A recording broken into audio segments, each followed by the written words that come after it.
Bueno, ante todo les deseo un feliz año 2022 y hoy vamos a abordar un tema sumamente delicado. Eh, no quiero hacer amarillismo, todo lo contrario.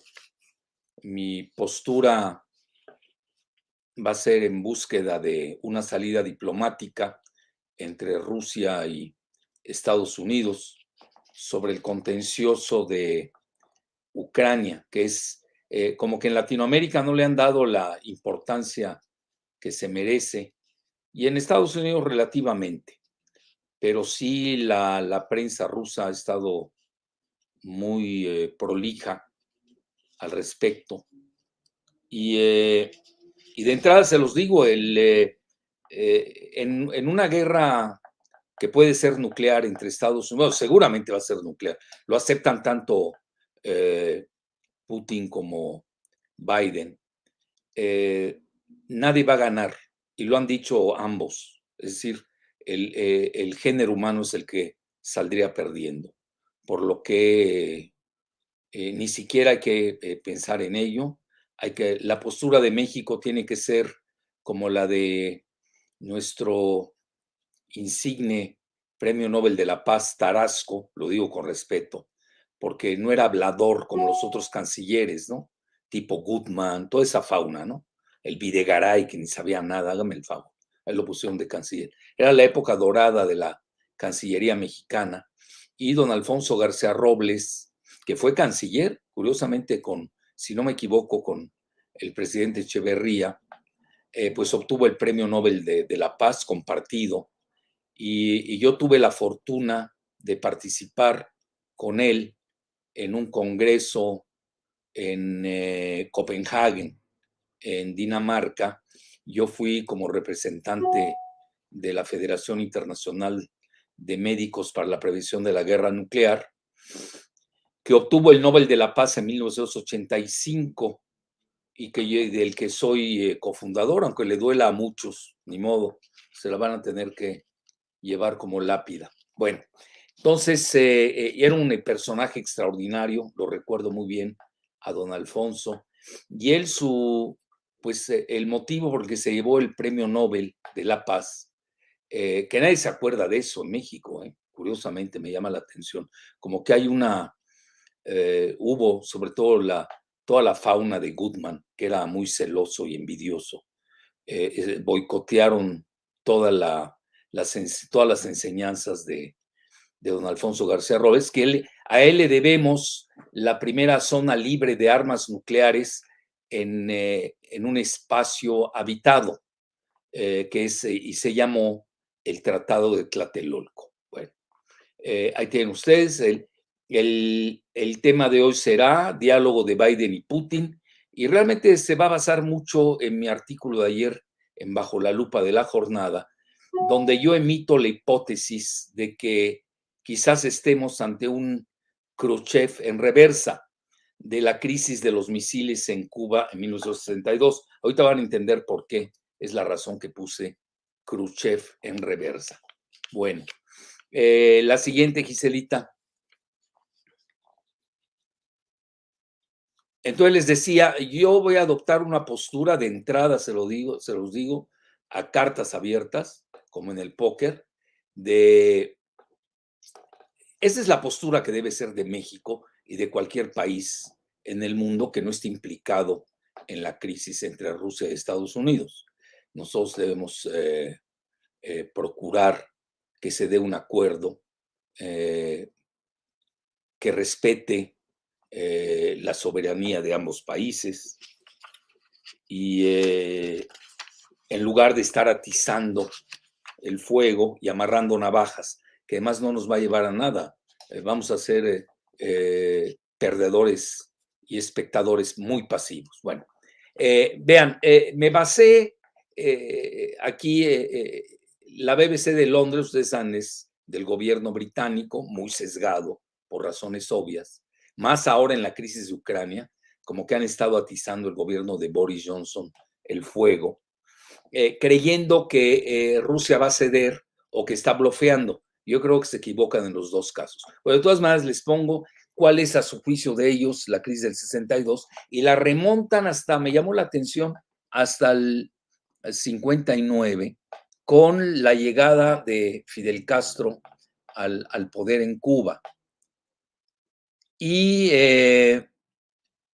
luego su apoyo al comunismo, es lo que dice. Cuba se encuentra a 90 millas de Florida, esto todos lo sabemos. Entonces, según la BBC, Estados Unidos se preocupó de tener a un régimen comunista tan cerca de sus, de, su, de sus costas, sobre todo la de Florida. Bueno, luego ya, esta pesa más, mucho más que la de 1959, porque aquí tiene un grave error la BBC de Londres. No habla de lo que era Cuba con Fulgencio Batista, el dictador cubano, que derrocó Fidel Castro y que había convertido Batista a la isla en una mancebia con B grande y C. Ahí la buscan. A veces, como hay mucha censura, tengo que usar términos a veces exageradamente literatos. Bueno, ahí buscan lo de mancebia. Eso era lo que era la isla de Cuba. Entonces, esa parte, por ejemplo, no la dice la BBC de Londres, ¿no? Eran famosísimos sus casinos, etcétera, etcétera. Hay hasta películas. Y luego viene el desastre de 1961. Esta, a mi juicio, sí marca más del que haya tomado el poder Fidel Castro en 1959. Pero de todas maneras, vean ustedes, en 3 años, del 59 al 62, o si tomamos la hipótesis que a mí me gusta más, que el desastre de la invasión de 1.500 exilados cubanos, entrenados y patrocinados por la CIA, que intentaron derrocar a Fidel Castro y que los estaban esperando, ¿no? Entonces, a mi juicio, esta tiene más que ver, está más correlacionado con la crisis de los misiles en 1962. Entonces, y ahí tenemos lo que opera en ese momento Fidel Castro, pues obviamente se molestó y pide protección de la URSS con Nikita Khrushchev para no ser motivo de una nueva invasión ya directa, que además estaba ya, ahí están los archivos, incluso de la biblioteca de John F. Kennedy, tenía en el radar o en la mesa la opción de una invasión. Me llamó hasta la atención muy fuerte de parte del ejército de Estados Unidos. Entonces, cuando precisamente se descubre que Nikita Khrushchev, el entonces secretario general del Partido Comunista Soviético, acuérdense que ese puesto en el sistema comunista es más importante que el simbolismo de ser presidente o primer ministro, pesa mucho más el secretariado del Partido Comunista, lo que pasa igual en China hoy o en cualquier sistema comunista. Entonces ahí colocó misiles, al parecer con carga nuclear, Khrushchev en la isla cubana. Y entonces, cuando lo descubre, pues los vuelos aéreos de espionaje sobre Cuba, la Fuerza Aérea de Estados Unidos, pues ahí se desencadena precisamente esta crisis de los misiles de 1962. Si ustedes se dan cuenta, ya pasaron, pues yo les diría, si nos basamos como fecha de arranque en el 59, pues ya pasaron 63 años. Y si nos basamos en 1962, pues ya pasaron 60 años.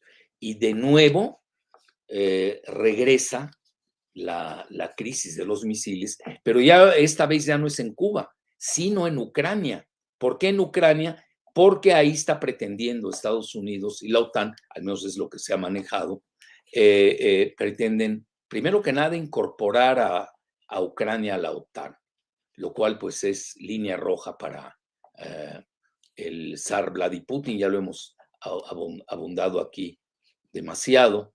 Y la otra, pues ya no se diga misiles nucleares con carga nuclear estacionados en Ucrania, pues estarían a 5 minutos de Moscú.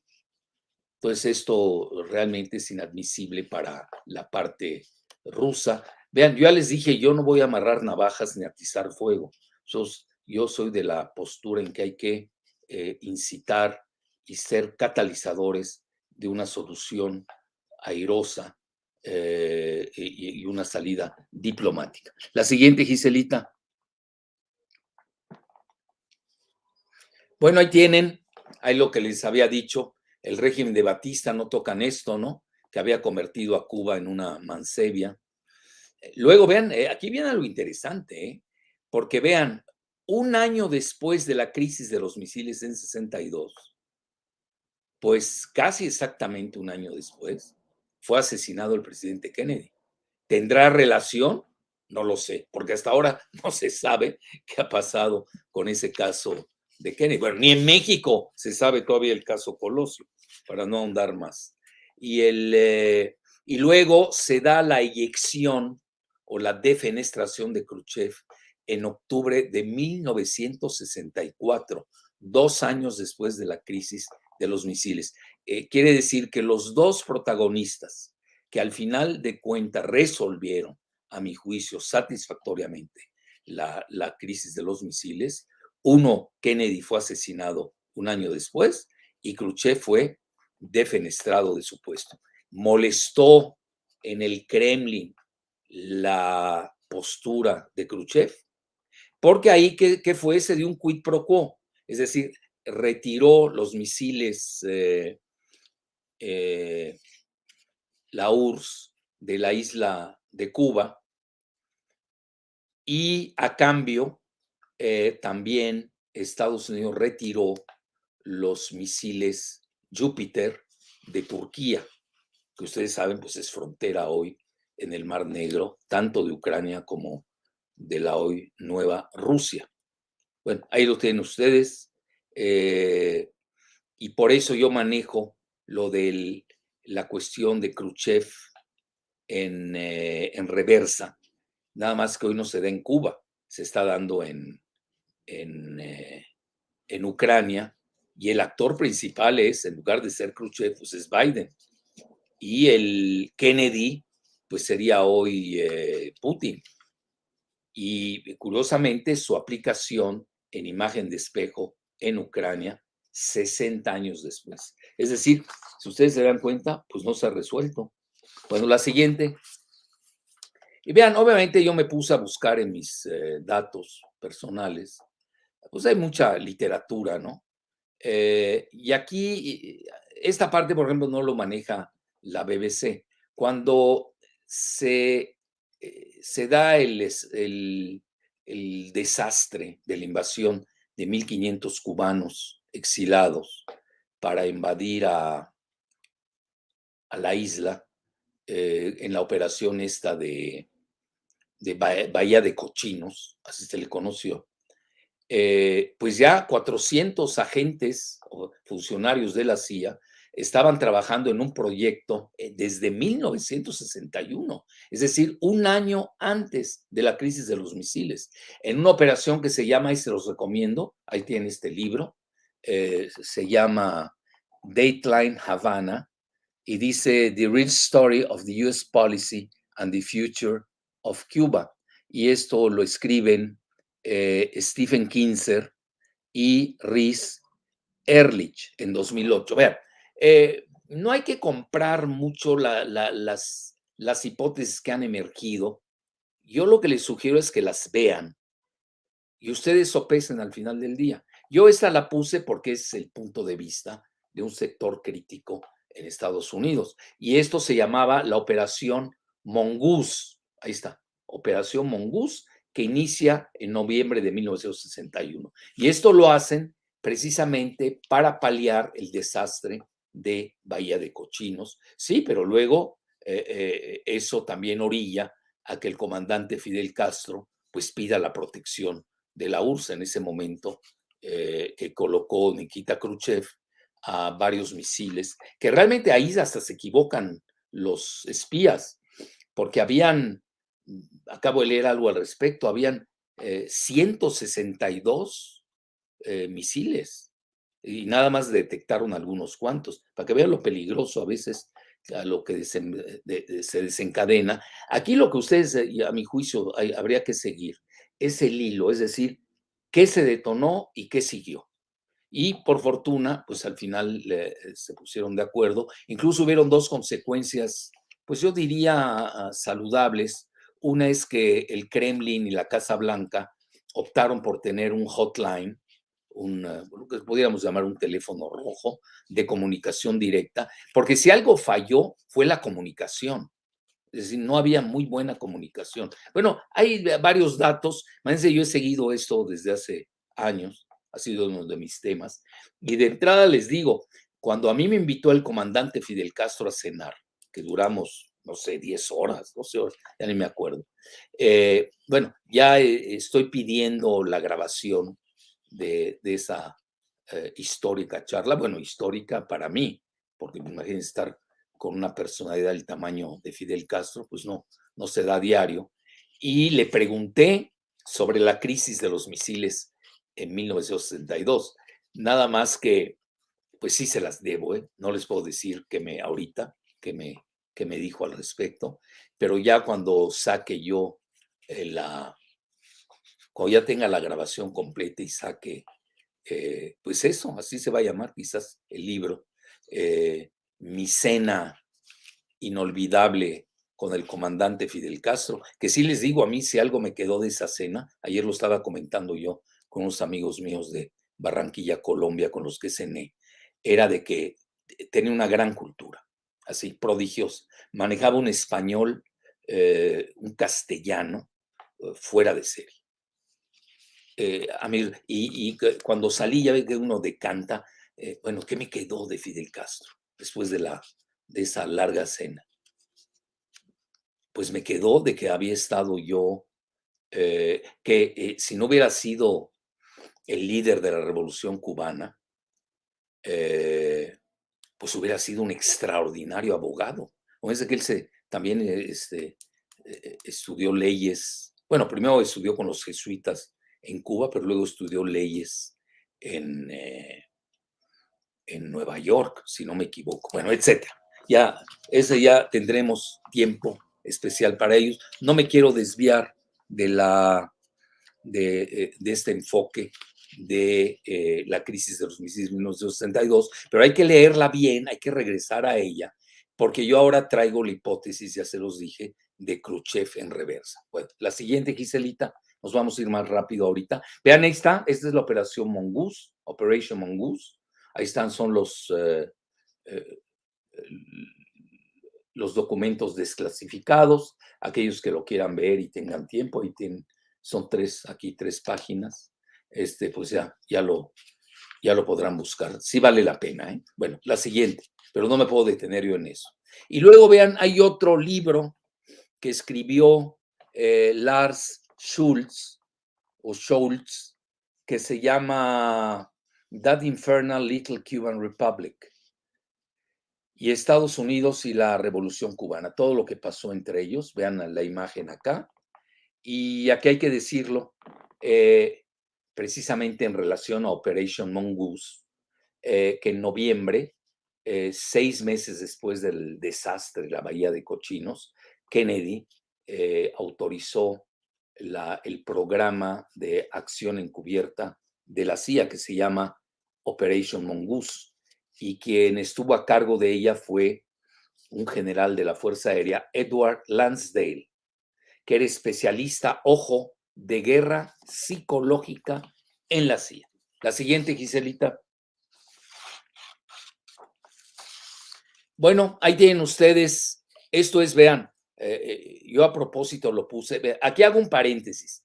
No, desgraciadamente, y no lo pedí, quizás lo pida luego a mis amigos de Sputnik, cuál es la versión soviética o de los rusos de hoy. Sería bueno tenerla. Yo aquí pongo la postura, sobre todo toda esta cronología importante de 1961 a 1968 de la CIA, que tiene ahí una sección que se llama Historia. Bueno, ahí lo tienen, no me voy a detener, ya prácticamente les dije lo que realmente es lo nodal. Entonces, sí reconocen que es el momento, el mayor momento donde las dos superpotencias han estado más cerca de de un conflicto nuclear. Todavía hasta la fecha se maneja. Bueno, el hijo de Nikita Khrushchev, Sergei, ¿no es cierto?, tiene ahí sus memorias, que murió en circunstancias muy raras a los 85 años, se naturalizó estadounidense, vivía en Rhode Island, que es él dice la perspectiva soviética, y este es el hijo, que es un ingeniero, Sergei Khrushchev. Vean, está interesante. Él no dramatiza tanto, él dice que Estados Unidos dramatizó demasiado la crisis y dice Rusia, en ese momento la URSS, pues, está acostumbrada a invasiones, toda su vida ha lidiado con ella, desde los mongoles, etcétera, la Primera, Segunda Guerra Mundiales. Vean, también se los dejo como fuente de información a aquellos que quieran enterarse fehacientemente de lo que sucedió y sobre todo el punto de vista que yo no lo considero realmente la perspectiva soviética. Yo al leerlo al final, esto es bastante extenso, le hacen una entrevista, lo veo intermedio, no quiso ser antisoviético porque iba a ser un parricidio, ahora sí que psicológico, contra su padre. Pero tampoco lo noto prosoviético. Yo diría intermedio. Bueno, ahí lo ven ustedes. Y da a entender al final, esa parte sí me gusta cuando concluye, que uno negocia con los enemigos, no con los aliados. Con los aliados pues se someten. Y da a entender que el mayor aprendizaje hoy para Estados Unidos es de que negocie con Irán y con China. Curioso, no habla de negociar con la Rusia de el zar Vladimir Putin. Bueno, ahí lo tienen ustedes, lo pueden buscar, sí vale la pena, pero lo que no me quiero detener en eso. Yo más que nada voy a mi artículo que hice en la jornada el día de ayer sobre el Khrushchev en reversa. Bueno, y ahorita lo vamos a ver. Aquí sí un poco le vamos a ver, Giselita, se le vamos moviendo. Y ya, pues ya luego nos seguimos. Y ¿sí le puedes mover, Gise? Para medio leer algunas cosas, o si no, bueno, pues ahí lo tienen. Ya incluso les expliqué en qué consiste, a mi juicio, o mi teoría, ¿no? Porque dice algo muy interesante Yuri Uchakov, que es pues yo diría el consejero de Vladimir Putin, donde comenta que si Estados Unidos insiste en colocar misiles en las líneas rojas y las traspasa, eh, entonces ellos se verán obligados a hacer lo mismo en las cercanías, así lo maneja, de Estados Unidos. No dicen dónde. Bueno, a mi juicio, fuera de Rusia, porque si lo hace, por ejemplo, en Kamchatka, que ahí está cerca, ya lo saben, lo más cerca que tiene, o cerca del estrecho de Bering, con Alaska, que además era territorio ruso. Pues digo, es territorio ruso, propiamente dicho, Kamchatka, ¿no? Aquí la idea es en dónde las colocaría Putin, en esto que yo le llamo Khrushchev en reversa. Bueno, yo emití dos hipótesis en el escrito de ayer de Bajo la Lupa, que tienen, se los digo con humildad de rigor, tienen muy buenos links, muy buenos. Ahí cito mucho, pues digo, cómo se han expresado los multimedia de Estados Unidos y de Rusia. En eso sí traté de ser muy simétrico en la medida de lo posible, porque yo estoy a favor de que lleguen a un acuerdo. Entonces, ya cuando uno se da eso, pues uno no pierde su tiempo. Entonces, ya me puso Giselita lo de bajo la lupa, ahorita lo vamos a ver. Básicamente le di mucho pie y juego al concepto de estabilidad estratégica, que parece sí la quiere Estados Unidos. Tiene una guía de la Casa Blanca, en donde hablan que sí están a favor de usar la diplomacia con China y con Rusia sobre esta famosa estabilidad estratégica. Sergei Lavrov lo volvió a sacar hace 2 o 3 días en una entrevista exclusiva que le dio al muy influyente portal ruso Sputnik, en donde comenta precisamente de que está en juego la estabilidad estratégica. Bueno, ¿y en qué consiste la estabilidad estratégica? Que ya ha cambiado, no tiene la misma acepción que en su inicio, cuando se manejó mucho en la Guerra Fría, pero todavía quedan ahí residuos conceptuales que se pueden usar. En la Guerra Fría, cuando se usó, pues hablaba de un first strike, de un primer golpe nuclear. Entonces, que nadie debía propinar o asestar el primer golpe nuclear y por lo tanto las superpotencias nucleares, en ese momento la URSS y Estados Unidos, pues debían aplicar la estabilidad estratégica. Es un concepto muy importante, lo están usando a nivel de los grandes geoestrategas de Estados Unidos y de Rusia. Bueno, ahí tienen el artículo. A ver, Giselita, vamos a moverle, a ver qué frase tomo. Vean, a mí me gustó mucho un artículo que sacó. Bueno, yo de entrada les comento cuál fue mi método de abordaje. Y en una crisis de este nivel, pues uno tiene que consultar a los tres grandes. A veces tengo una visión tripolar, la de Rusia, Estados Unidos y China. China, curiosamente, no se ha metido al tema en profundidad. No han hablado de esta segunda llamada en 3 semanas entre Biden y Putin. Esta última duró 50 minutos. Incluso Greenspan del rotativo francés Le Monde asevera que se van a reunir el 10 de enero en Ginebra, tanto Putin como Biden. No lo sé, eso hay que verlo.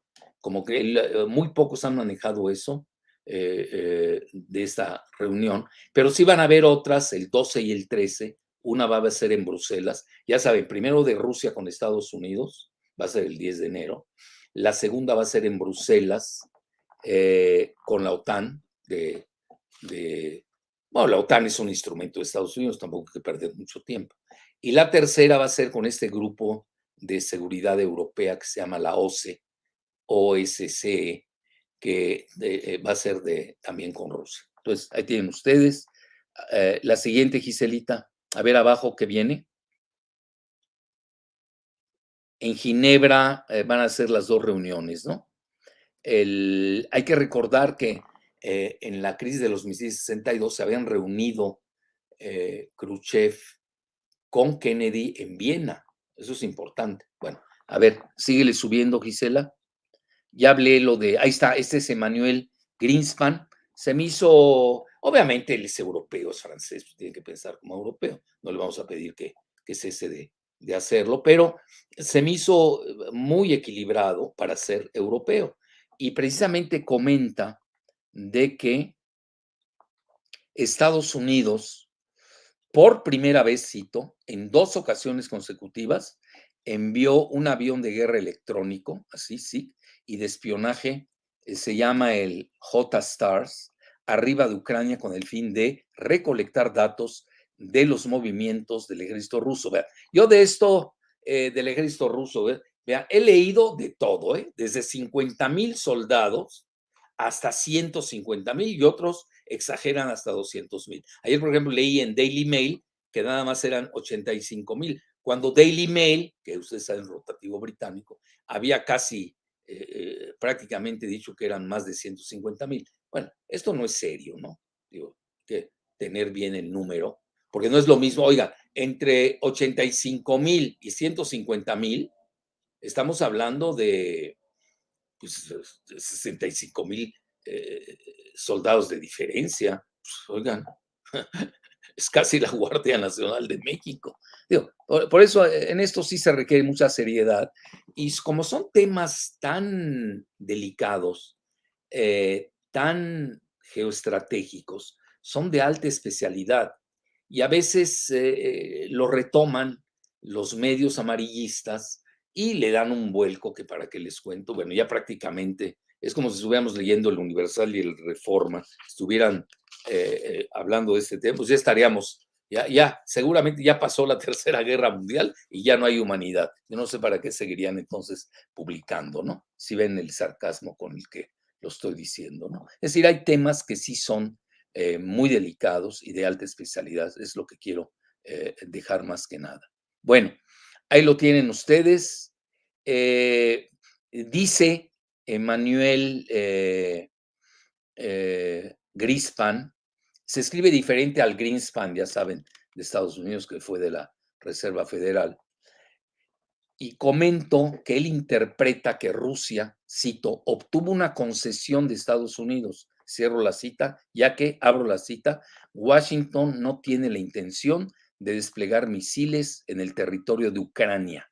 Eso es una mega concesión, ¿sí? Lo cual contribuye a la anhelada desescalada, que también la están pidiendo, sobre todo la ha pedido Jake Sullivan, él es israelí estadounidense, ha pedido que hay que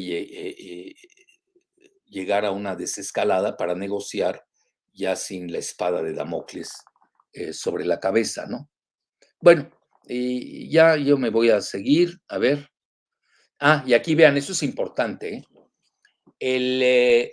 Según Greenspan, este Greenspan francés, Rusia maneja mucho el concepto geopolítico de esferas de influencia, que obviamente la globalización de Estados Unidos y la disolución de la URSS, pues disolvieron. Y hoy, pues sí, hay regionalismos, es obvio.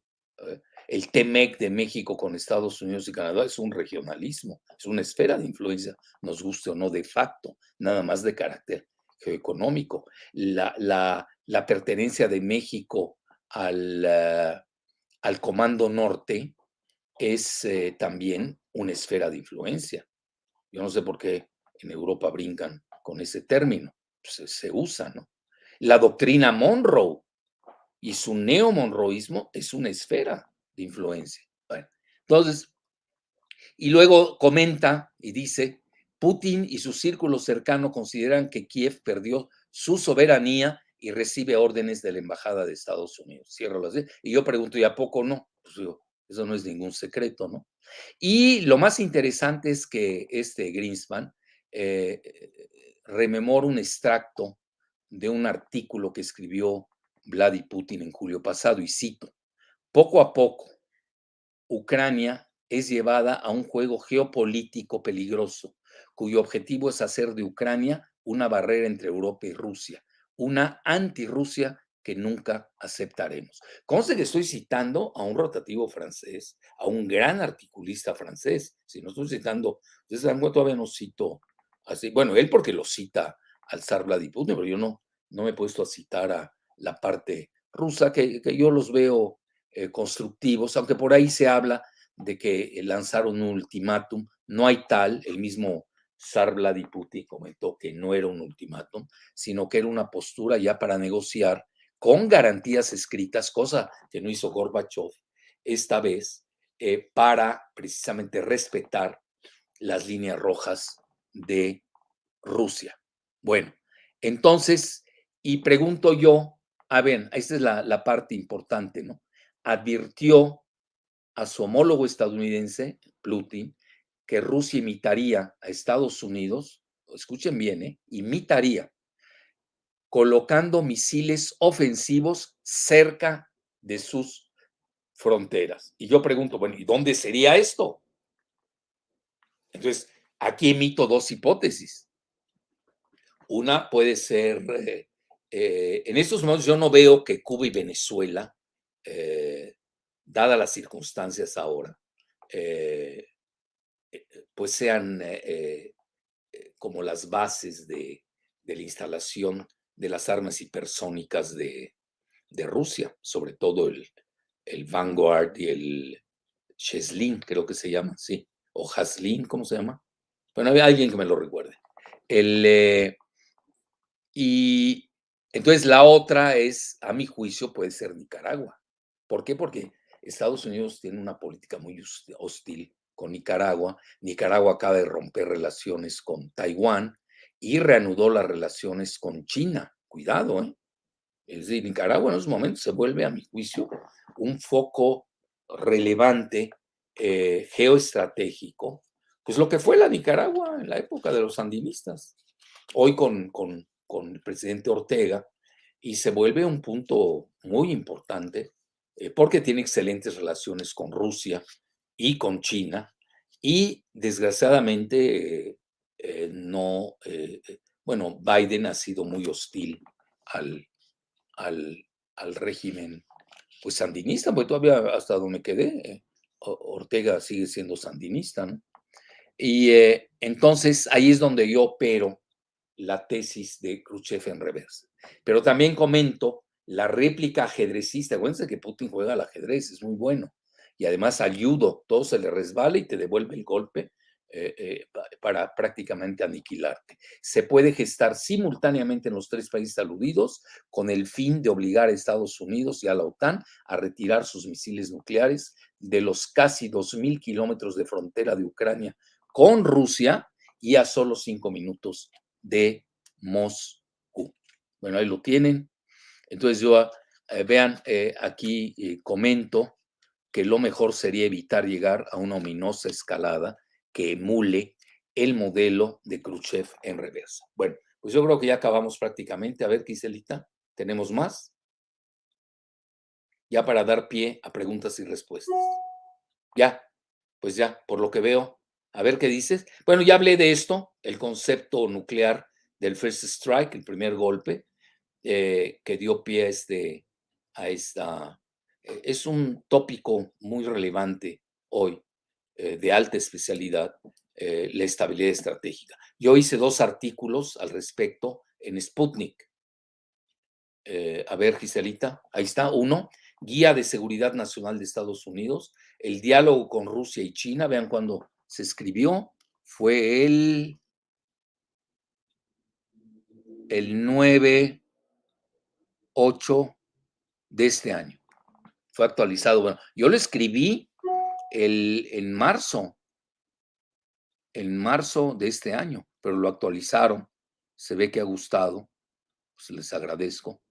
Y, y vean, y empiezo con esta frase: la Casa Blanca, con su reciente Guía Interina de Seguridad Estratégica Nacional, parece optar por una estabilidad estratégica con Rusia y China mediante la diplomacia, la reducción de las armas nucleares y un nuevo acomodamiento con las nuevas tecnologías como la inteligencia artificial, la ciberseguridad, no, bueno, me faltó, aquí hay que agregarlas, vean, de memoria, casi estoy citando, la ciberseguridad, la computación cuántica y el 5G. Y el otro artículo, Giselita, cuando se agudizan las tensiones entre Biden y China, entonces pregunto, ¿se podrá dar en vísperas de la cumbre en Ginebra de Putin y Biden el 16 de junio pasado una estabilidad estratégica entre ambos, con o sin China? Esa es lo que hablo. Y bueno, ya ahí lo dejo. Aquellos que quieran buscar el artículo también lo actualizaron, vean, y también lo escribí en mayo y luego lo actualizaron. Yo creo que son 2 artículos. Imagínense, ya para que gusten en uno de los 2 principales, de las 2 superpotencias del mundo, pues primero que nada lo agradezco, ¿no? Pero segunda es de que, pues sí notan que lo tengo que reconocer, tuvo sustancia. Pues yo también leo a los estadounidenses, sobre todo la guía de seguridad de los Estados Unidos que saca la Casa Blanca. Bueno, yo creo que ya es todo, ¿no, Gise? Ya, ¿no? Vamos a empezar con preguntas y respuestas, por favor. Sí. Primera pregunta. Sí. Menciona, ante la firme postura del Kremlin, ¿Cómo debería responder Estados Unidos para no dar una imagen de debilidad, sabiendo que además de jugarse el prestigio, está en riesgo un posible conflicto? Bueno, es muy buena pregunta. Vean, muchos están manejando de que Biden, con la debacle de Afganistán, la derrota en Afganistán, que curiosamente había negociado Trump con los talibanes, lo negociaron allá en Doha, en Qatar, capital de Qatar, en el Golfo Pérsico. Pero la tuvo que implementar Biden. La salida, obviamente, ya lo hemos hablado acá.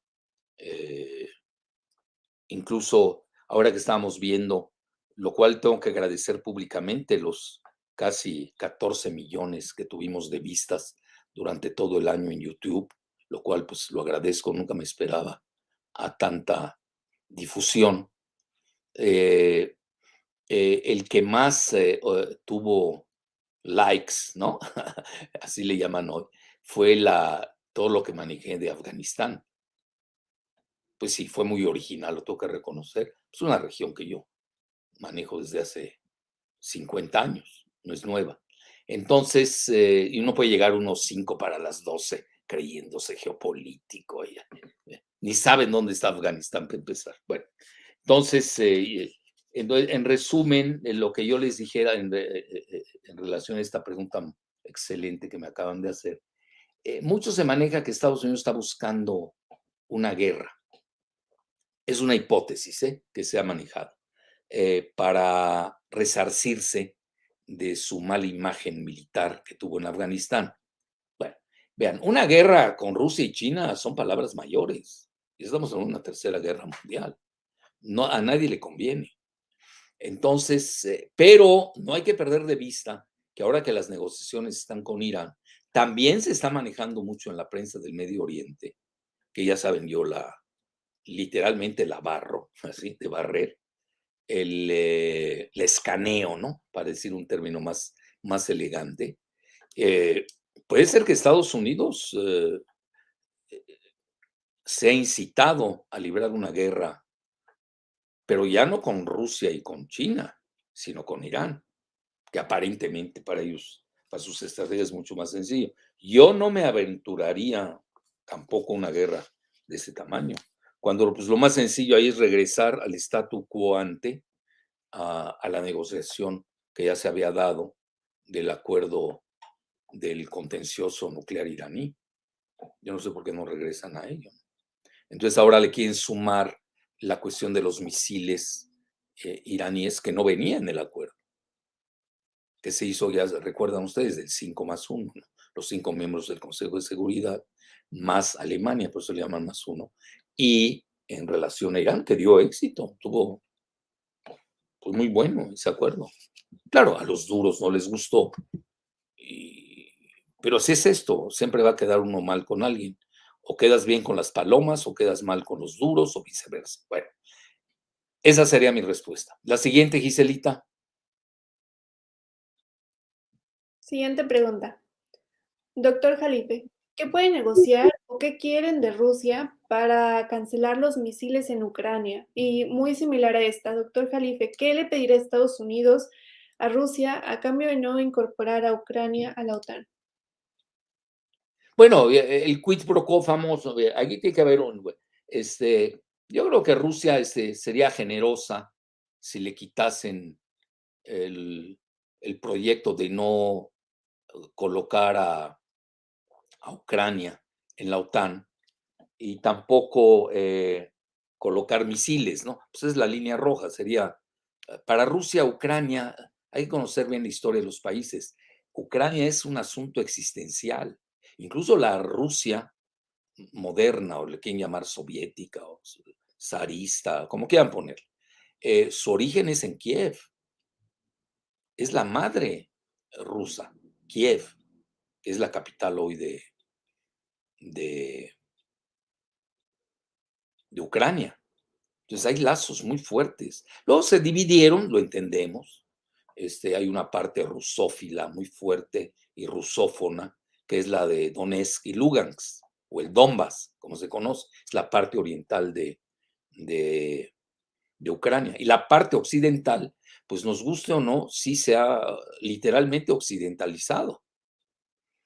Hay influencia católica muy fuerte, e incluso hasta los ortodoxos de ahí son pro Polonia, pro países bálticos, etcétera. Bueno, hay que llegar a un acomodamiento. Acuérdense que en la época de la Guerra Fría existía un término que se llamaba la finlandización. Es decir, Finlandia, que es un país escandinavo, no, yo conozco todos los países escandinavos, pero bien, ¿eh? No así de turista, de, ¿cómo se llaman esos autobuses rojos de turismo? No, no, bien. Incluso he estado semanas y conozco muy bien Finlandia. Se manejó mucho lo de la finlandización, que vendría a ser como una Suiza escandinava, eh, pues para no provocar a Rusia, ¿no? Son cosas muy delicadas, ¿eh? Yo creo que sí, si Estados Unidos se porta bien, vamos a ponerlo así, eh, en este asunto, pues sí van a recibir luego partes interesantes de reciprocidad. Sí, siempre lo hay en las negociaciones. Obviamente ahorita cada quien llega con sus políticas, posturas maximalistas que se van a ir diluyendo. Hay un temor, que eso sí lo he estado siguiendo en, en los multimedia rusos, de que Estados Unidos intente diluir con el tiempo las negociaciones, alargarlas al máximo, para que ya se diluya esta, esta postura de Rusia. Por eso mucho los portavoces del Kremlin han manejado que no están bloqueando. Así que sí, esto va en serio. Bueno, yo creo que lo mejor es de que se reúnan. Vean, yo a nivel psicológico, habiendo estudiado la vida y la biografía de Biden, no creo que Biden, que es muy experimentado en relaciones exteriores, creo que tuvo 46 años de senador, y también ustedes lo saben, estuvo 8 años en la Casa Blanca como vicepresidente. Es una que sí sabe de política exterior. Tampoco lo subestimemos, ahora que tiene una aceptación, pues, baja, ¿no? Bueno, está peor Kamala.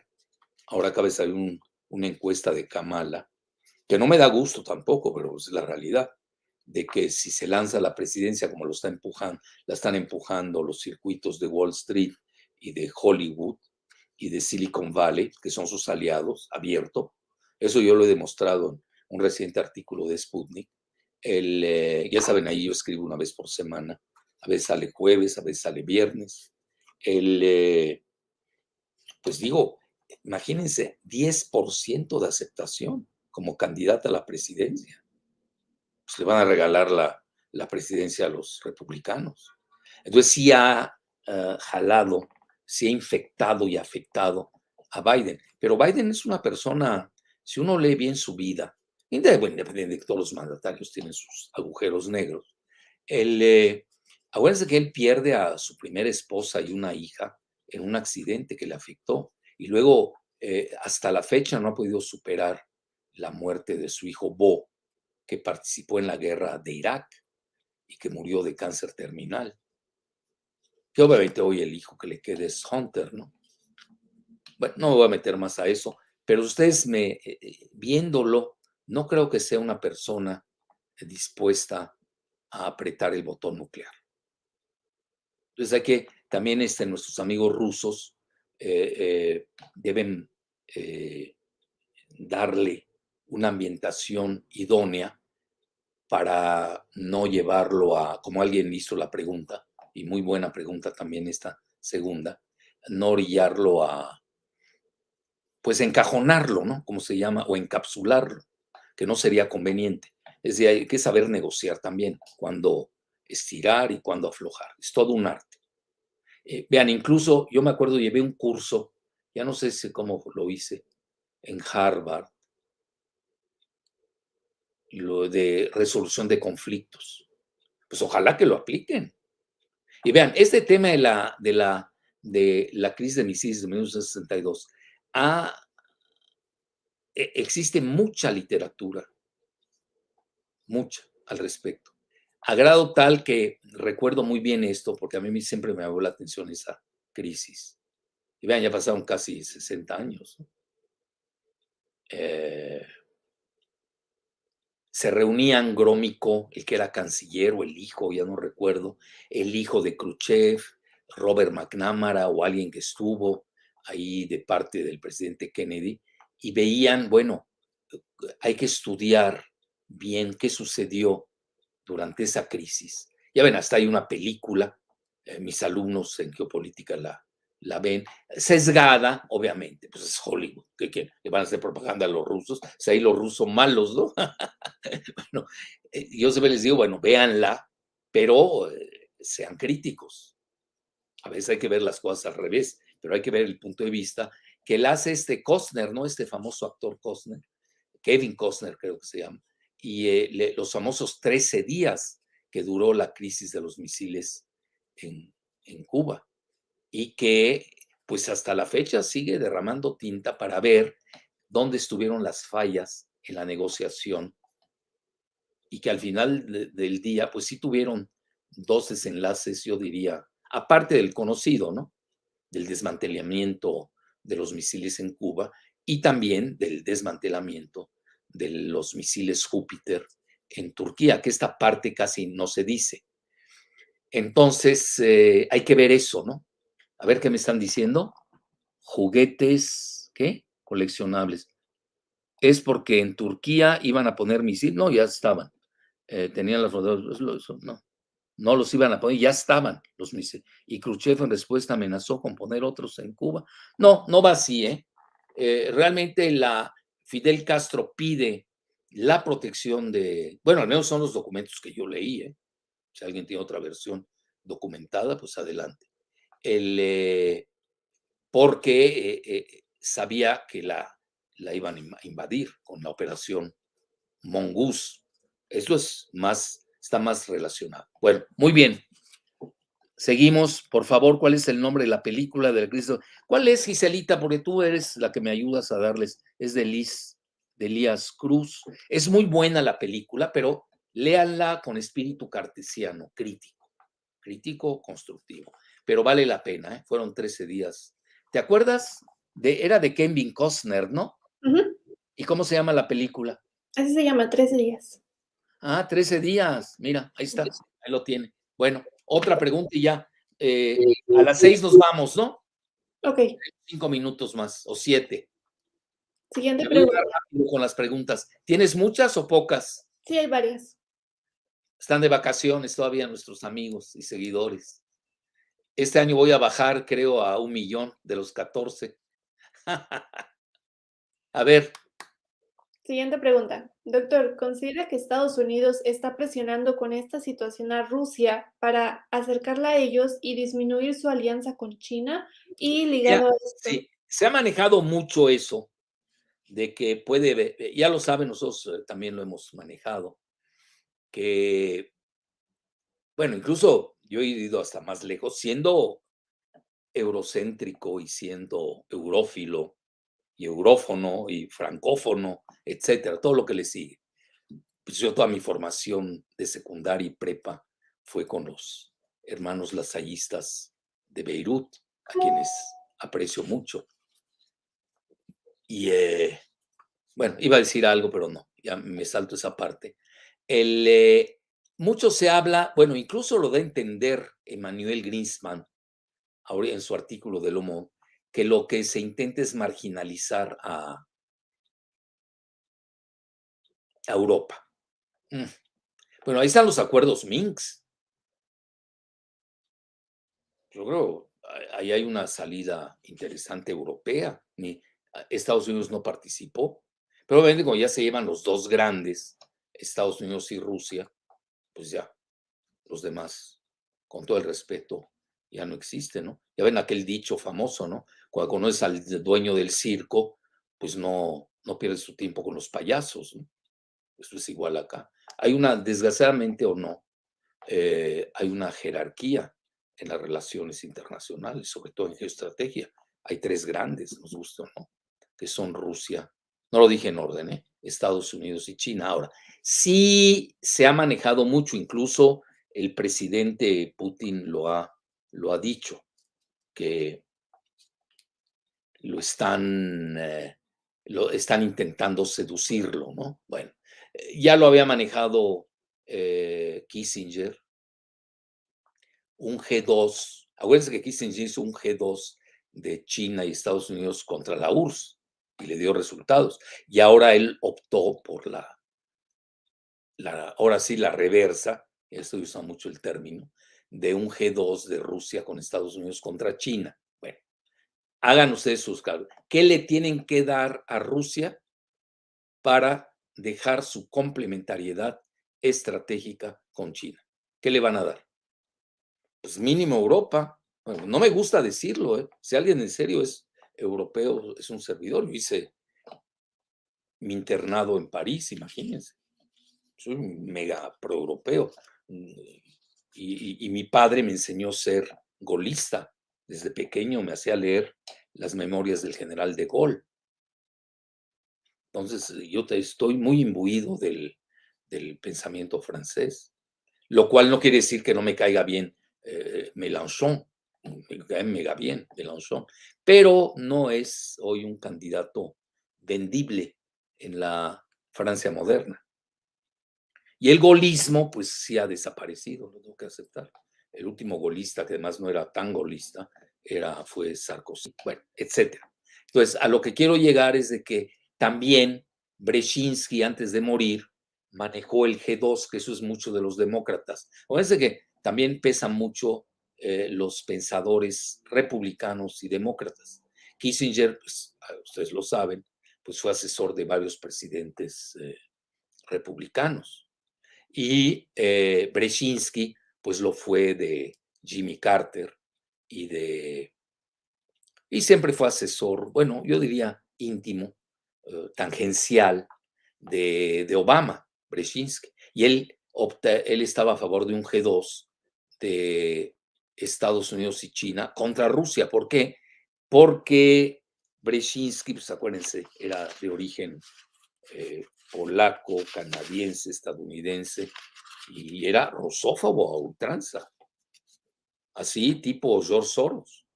Pues hay gente que es rusófobo, como si esto fuera. A esos niveles se afecta, e infecta el pensamiento a nivel de países como Rusia y Estados Unidos. Ahí sí. Bueno, esos países, ya los seguidores de los que acabo de citar, en México o en Centroamérica o en Sudamérica, perdón, pero they do not exist. Bueno, dos más y ya, nos vamos, Ise. Ok, siguiente pregunta. Mencionan, doctor, la situación actual de tensión en el Mar Negro ¿no será una distracción para lo que realmente se aproxima en el Pacífico contra China? No, son dos crisis diferentes. Ya vimos una, está reviviendo, resucitando desde hace 60 años. Y lo de China, pues fue a partir de que Trump pues empezó la guerra geoeconómica con China. Véanlo, ayer o hoy arrancó el máximo bloque geoeconómico del planeta, con 14 o 15 países, ¿no? Creo que al final ya no entró India, que encabeza China, el máximo bloque geoeconómico. Lamentablemente México no está. Y México, al contrario, ha optado por una política anti-China, que es de lo que versa el acuerdo TEMEC. Bueno, ya hemos hablado mucho al respecto. Muy bien, son crisis diferentes, ¿eh? Lo que pasa es de que a veces lo que se llama los superfuegos, a veces los superfuegos, uno está en el estrecho de Taiwán y el otro en el Mar Negro, a veces se pueden conjugar, ¿eh? Hay que tener mucho cuidado. Yo sería más precavido en esto. Y luego, fíjense que Rusia apoya a China en la crisis de Taiwán y China, que tiene buenas relaciones con Ucrania, apoyó a Rusia en esta crisis. O sea, hay que tomar mucho en cuenta eso. Esto también Estados Unidos tiene que pensarlo, porque si algo no le conviene a Estados Unidos es tener dos guerras simultáneas con dos gigantes del tamaño de Rusia y Estados Unidos. Hay mucha literatura al respecto, ¿eh? Últimamente se ha manejado mucho, ahí está en Foreign Policy, en Foreign Affairs, hay mucha literatura. ¿Qué tanto Estados Unidos puede librar dos guerras simultáneas? A mi juicio, no. Otros, bueno, ya saben, los estrategas a ultranza, que son halcones a ultranza, van a decir que sí. Bueno, muy bien, una más y ya. Siguiente pregunta. Bueno, esta la han mencionado mucho en el chat. Llamó mucho la atención lo que mencionó Putin sobre el que cuestionaba a Estados Unidos de a quién pertenecían Texas y California. Muy buena pregunta. También mencionan la idea hipotética de que Putin planteó lanzar misiles desde Sudamérica a Centroamérica contra Estados Unidos. Entonces, la pregunta es, ¿cuál es el escenario para la región sudamericana en cuestiones bélicas o económicas en dicho panorama? Vean, ellos entienden muy bien en la cúpula del Olimpo, en el Olimpo, entienden muy bien estos mensajes. Por ejemplo, él comenta, Putin, en su famosa conferencia de prensa, ¿no? Creo que le hizo en Sochi, ¿no?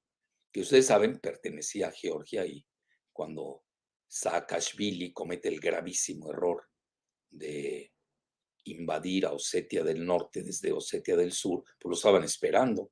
Y ahí Rusia en 3 días, porque hoy se mete con Rusia. Entonces, hoy la máxima potencia militar a nivel de misiles hipersónicos. Ahí está toda la obra de Martillanov, Andrei Martillanov, síganla. Ven que yo en eso, pues dice, le atinó Jalife. Oye, ya son muchas atinadas, no son atinadas, es información de primer nivel. Hay que saber leer. Dime a quién lees y te diré quién eres. Así de fácil, se los digo. Entonces, no hay que jugar con esas situaciones, porque ahí lo resolvió precisamente Sarkozy, que era presidente, y acudió a Rusia. Acuérdense que los golistas siempre tuvieron excelentes relaciones con Rusia. Yo me acuerdo cuando estuve en Moscú, en el hotel, uno de los más grandes hoteles que me ha tocado llegar, y pagado de mi bolsillo. Yo casi no acepto, para decir nunca acepto, invitaciones de los gobiernos, porque no quiero compromisos. A Dios gracias soy lo suficiente, ahora sí, autárquico, hasta donde se puede, para no estar aceptando invitaciones que pueden ser comprometedoras. En mi caso, no. Entonces yo llegué a un hotel que era, ya no recuerdo, creo que se llama Cosmos, si no me equivoco. Está cerca de un museo, imagínense un museo maravilloso de todo yo le llamaría arte espacial, de la astrofísica rusa. Y me llamó la atención, yo me despertaba y tenía el monumento de Charles de Gaulle enfrente de mí. Y bueno, ¿y esos de qué? ¿Por qué se quieren tanto? Siempre ha habido una excelente relación. Francia es muy inteligente en ese sentido. Su cancillería es maniobra bien.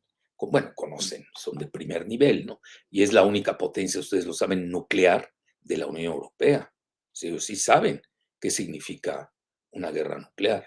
Entonces, cuando el ejército ruso le propina una paliza a Saakashvili, que luego se hizo ciudadano ucraniano para ir ahí a desestabilizar a la frontera con Donbass, Donetsk y Lugansk, pues también se llevaron a Abjasia, que ahí está Sochi. Han invertido, se ha vuelto el lugar veraniego del zar Putin. Creo que le ha costado invertir para cuando los Juegos Olímpicos. Esto hasta Kissinger lo comentó. Invirtieron como 50 mil millones de dólares. Oigan, estamos jugando. Muy bien, yo creo que ahí lo dejamos, ¿no, Giselita? ¿O tienes una así que nos sacuda las neuronas? O si no, pues ya nos despedimos. Bueno, la última pregunta, preguntan, doctor Jalife, en la crisis de los misiles de Cuba, estas potencias se repartieron el mundo. En la actual crisis, ¿cómo cree que sea la repartición del mundo en los escenarios donde Estados Unidos y Rusia puedan ceder?